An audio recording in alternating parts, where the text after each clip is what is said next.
കോഴിക്കോട്ടെ പുതിയ ബസ് സ്റ്റാൻഡിന് പരിസരത്തെ എസ്കലേറ്ററിനൊടുവിൽ ശാപമോക്ഷം. കേരളത്തിലെ ആദ്യത്തെ എസ്കലേറ്റർ ഫുട് ഓവർ ബ്രിഡ്ജിന്റെ പ്രവർത്തനം 2 മാസത്തിനകം പൂർവ്വസ്ഥിതിയിലാകുമെന്ന് മേയർ ബീന ഫിലിപ്പ് അറിയിച്ചു.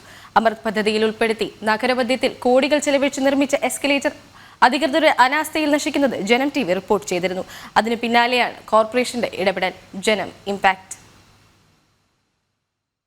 അമൃത് പദ്ധതിയിൽ ഉൾപ്പെടുത്തി കേന്ദ്ര സർക്കാർ 5 വർഷം മുമ്പ് അനുവദിച്ച എസ്കലേറ്റർ കം ഓവർ ബ്രിഡ്ജിനാണ് കാത്തിരിപ്പിനൊടുവിൽ ശാപമോശമാകുന്നത്. എസ്കലേറ്ററിന്റെ 3 ചക്രങ്ങൾ തിരിക്കുന്ന ബെൽറ്റിന് തകരാറ് സംഭവിച്ചതാണ് കാരണമെന്ന് കമ്പനി അധികൃതർ അറിയിച്ചതായി മേയർ ബീന ഫിലിപ്പ് പറഞ്ഞു.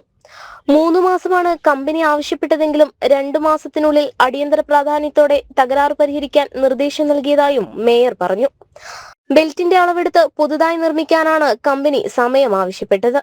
2020 കേരള പിറവി ദിനത്തിൽ കേന്ദ്ര സർക്കാരിന്റെ സമ്മാനമായി 11.35 കോടി രൂപ ചെലവിട്ട് നിർമ്മിച്ച സംവിധാനം തുരുമ്പെടുത്തും പൊടിപിടിച്ചും നശിക്കുന്നത് വലിയ പ്രതിഷേധത്തിന് ഇടവരുത്തിയിരുന്നു.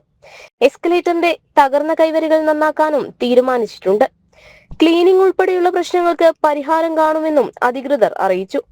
കോർപ്പറേഷന്റെ അനാസ്ഥയ്ക്കെതിരെ BJP നിരവധി തവണ പ്രതിഷേധം നടത്തിയിരുന്നു. നാട്ടുകാർ പീപ്പിൾസ് ആക്ഷൻ ഗ്രൂപ്പ് രൂപീകരിച്ചും പ്രതിഷേധിച്ചിരുന്നു.